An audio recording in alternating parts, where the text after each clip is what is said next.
what I've seen right now is a lot of very talented individuals kind of struggling to get to entry-level roles. And I believe like the major reason for that is the job market. And all this has triggered like a sense of you're not welcome here anymore kind of. I know it's a strong statement. Maybe it's like, it's not that much. But yeah, like from my experience, I've noticed that things in that welcoming sense are kind of changed. And you were talking about, giving priority to Americans. Elon Musk was saying some weeks ago that there is a perpetual shortage of classic engineering talent in the US. So if not Americans, then there would be some people who would be there to fulfill this gap. If there are no people, Americans, to take those jobs, obviously they will be taken by somebody else.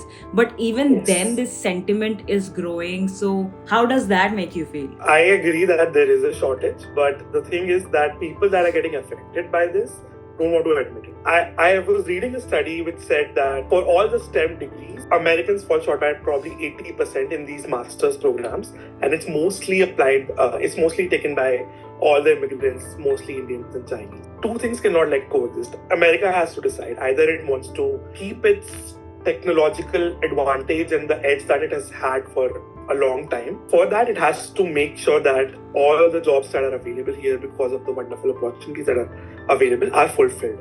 And I think it's like a two-way street. We get there, we get good salaries, they get us, they get our talent, and everyone wins with it. But with the recent changes, I don't really agree that if no Indians were there or if no immigrants in general were there, it would be possible for America to meet its need of the technological challenges that it has. If somebody wants to reach out and LinkedIn is no longer an option because of, what we saw in your case, how should students reach out to people? What would be your advice? Even if such cases happen, I would still not advise anyone to give up on LinkedIn. It's still the best professional networking platform. So I would say, I know it's hard, but even with this, keep going. It's ultimately your life. You have to decide what you want to do. They can talk, let them talk, abide by the law, and do as whatever you can in your power to get to your goal. So please reach out to everyone.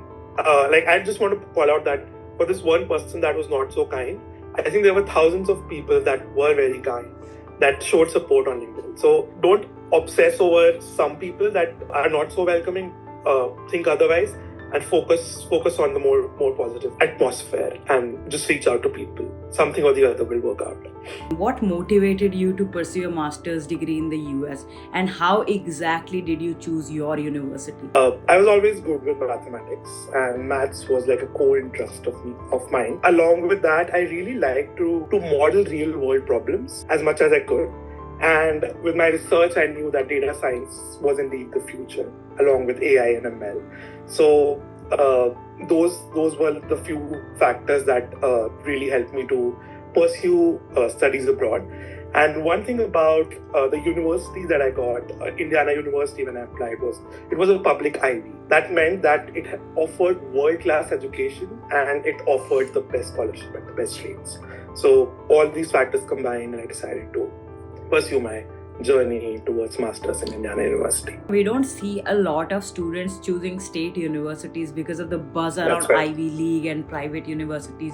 But I also want to understand कि क्या सबसे बड़े challenges थे आपके while you were studying at Indiana University as an Indian student and also as an international student.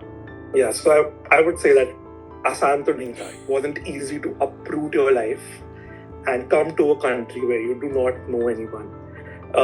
Adjusting to it, I would say, took time.